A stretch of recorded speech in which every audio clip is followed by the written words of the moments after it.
Жительница Кыргызстана Назира Аль-Мухамедова спустя 30 лет хочет выразить благодарность спасителю своих детей.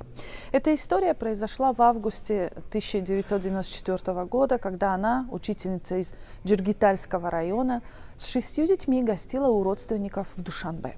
Во время прогулки у водоема, прозванного в народе карьером, трое ее детей – 9, 11 и 13 лет – решили поплавать. На берегу Аль-Мухамедова оставалась со своими младшими детьми и 2 племянниками. Когда стала обучать младшего ребенка, высыпала песок в сандали, что-то показалось мне неладно. Дети как-то странно хлопали руками по воде. Оказывается, там был берег такой отвесный, и глубокий был этот карьер. Дальше вода там глубокая была. Дети стали, я вижу, тонут, да, поняла, а сама я плавать не умею, не знаю, что делать. По словам Аль-Мухамедовой, в тот критический момент она смогла помочь лишь одному ребенку. Подойдя к берегу и протянув руку 11-летнему сыну, вытащила его из воды. Вижу, и приближается к нам человек молодой, лет 30, таджик, и 2 мальчика с ним.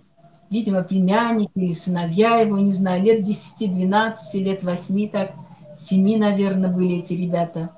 Мальчики захотели купаться там, где наши дети. Видно, им интересно было в компании, да? А человек почему-то не захотел, пошел дальше. И тут, когда я прокричала, я не знаю, слышен был голос мой или сиплый был, какой там голос, спасите, помогите. Человек обернулся, измерил расстояние прямо от того места, где он находился, глазами, да, как-то профессионально очень. То ли он спортсмен был, то ли он военный, может быть. И стал, разуваясь на ходу, прыгать в воду. Прыгнул в воду и вытащил детей одного за другим на берег. Я спросила его, скажите хотя бы, как вас зовут, чтобы знать, как ваше имя, когда молиться, упомянуть в молитвах. Он отрицательно покачал головой и пошел дальше. Последние 12 лет Назира Аль-Мухамедова вместе с детьми проживает в кыргызском городе Токмак. Помимо учительской работы она пишет рассказы, которые печатались в литературном журнале «Памир». В беседе с радио Зоди она призналась, что ее постоянно мучает чувство вины за то, что произошло с детьми в тот день, но еще сильнее чувство благодарности неизвестному спасителю, который она пронесла в сердце всю свою жизнь. Хотелось бы просто поблагодарить. Тогда в состоянии таком было страха, какого-то ужаса.